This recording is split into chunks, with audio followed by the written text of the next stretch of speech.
ഈ വാഹനം ഓടിച്ചു തുടങ്ങിയ ആൾക്കാർക്ക് പലപ്പോഴും ഗിയറിടുമ്പോൾ പ്രശ്നങ്ങൾ വരാറുണ്ട്. ഇത്തരം പ്രശ്നങ്ങൾ ഒഴിവാക്കുന്നതിനായി കൈ പിടിക്കുന്ന രീതികളാണ് നമ്മൾ നോക്കുന്നത്. ആദ്യമേ നമ്മുടെ വാഹനത്തിന്റെ ന്യൂട്രൽ പൊസിഷനിൽ നിൽക്കുന്ന വാഹനത്തിൽ നിന്ന് ഫസ്റ്റ് ഗിയറിൽ എടുക്കാൻ ക്ലച്ച് ചവിട്ടി നിങ്ങളുടെ കൈ ഇതുപോലെ ഈ രീതിയിൽ വരിക, ഇടതുഭാഗത്തേക്ക് പ്രസ് ചെയ്യുക. ഇങ്ങനെ വെച്ചാൽ നേരെ മുകളിലേക്ക് പ്രസ് കഴിഞ്ഞാൽ അത് ഫസ്റ്റ് ഗിയറിലേക്ക് പോകുന്നു. ഫസ്റ്റ് ഗിയറിൽ പോകുന്ന വാഹനം സെക്കൻഡ് ഗിയറിലേക്ക് ഇടണമെങ്കിൽ നമ്മൾ കൈ ഇതുപോലെ തന്നെ വയ്ക്കുക. ഇങ്ങനെ വയ്ക്കുന്നു, തിരിച്ചിങ്ങനെ ആക്കുന്നു, താഴേക്ക് വലിക്കുന്നു. ഇതോടുകൂടി സെക്കൻഡ് പൊസിഷനിലേക്ക് വരുന്നു. സെക്കൻഡ് പൊസിഷനിൽ നമ്മൾ തേർഡിലേക്കാണ് പോകേണ്ടെങ്കിൽ കൈ നേരെ ഇതുപോലെ നിങ്ങളുടെ പൊസിഷൻ ഇതുപോലെ വരണം. വന്ന് നേരെ മുകളിലേക്ക് തള്ളുന്നു.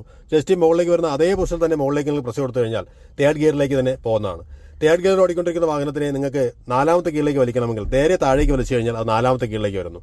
ഈ നാലാമത്തെ ഗിയറിൽ ഓടിക്കൊണ്ടിരിക്കുന്ന വാഹനം തിരിച്ച് നമ്മൾ 5ലേക്കാണ് പോകേണ്ടെങ്കിൽ നമ്മൾ ക്ലച്ച് ചവിട്ടുന്നു, നേരെ മുകളിലേക്ക് പ്രസ് ചെയ്യുന്നു, കൈയുടെ പൊസിഷൻ ഈ രീതിയിൽ വരുന്നു. ഇങ്ങനെ ഇങ്ങോട്ടേക്ക് സ്റ്റിയറിംഗ് സൈഡിലേക്ക് അമർത്തി പിടിക്കുന്നു, നേരെ മുകളിലേക്ക് തള്ളിയാൽ 5ാമത്തെ ഗിയറിലേക്ക് പോകുന്നു. 5ാമത്തെ ഗിയറിൽ ഓടിക്കൊണ്ടിരുന്ന വാഹനം നമ്മൾ നിർത്താൻ പോവുകയാണ്, നമ്മൾ ബ്രേക്ക് ചെയ്തു നിർത്താൻ പോവുകയാണെങ്കിൽ നമ്മൾ നേരെ താഴേക്ക് വലിക്കുന്നു. തുറന്ന് നമ്മുടെ കൈ നമ്മൾ അടുത്ത് റിവേഴ്സാണ് ഇടാൻ പോകണമെങ്കിൽ നമ്മുടെ കൈ ഇതുപോലെ പൊസിഷൻ ഇതുപോലെ വരുന്നു, നേരെ ഇങ്ങോട്ടേക്കിന് ചേർത്ത് താഴേക്ക് പിടിച്ചു കഴിഞ്ഞാൽ റിവേഴ്സ് ഗിയറായി. അങ്ങനെ നമുക്ക് ഓരോ പൊസിഷനും നമുക്ക് ഇതുപോലെ ഗിയറിന്റെ ഇടുമ്പോൾ മാറ്റി ഉപയോഗിക്കാൻ സാധിക്കും. അപ്പോൾ നമുക്ക് മനസ്സിലായി തോന്നുന്നു. നമ്മൾ ഫസ്റ്റ് ഇടുമ്പോൾ ഇതുപോലെ ചേർത്ത് മുകളിലേക്ക് ഇടുന്നു, സെക്കൻഡിലേക്കാണെങ്കിൽ ഇതുപോലെ തന്നെ കൈവയ്ക്കുന്നു, നേരെ താഴേക്ക് ഇങ്ങനെ വലിച്ചു കഴിഞ്ഞാൽ സെക്കൻഡ് ഗിയറിലേക്ക് പോകുന്നു. സെക്കൻഡ് ഗിയറിലേക്ക് വന്നതിന് ശേഷം നേരെ മുകളിലേക്ക് തള്ളി നേരെ ഒന്നുകൂടെ മുകളിലേക്ക് അങ്ങ് തള്ളി കൊടുത്തു കഴിഞ്ഞാൽ തേർഡ് ഗിയറിലേക്ക് പോകുന്നു. തേർഡ് ഗിയറിൽ നിന്നും നേരെ കൈ ഇങ്ങനെ തന്നെ വെച്ച് നേരെ താഴേക്ക് വലിച്ചാൽ 4ാമത്തെ ഗിയറിലേക്ക് വരുന്നു.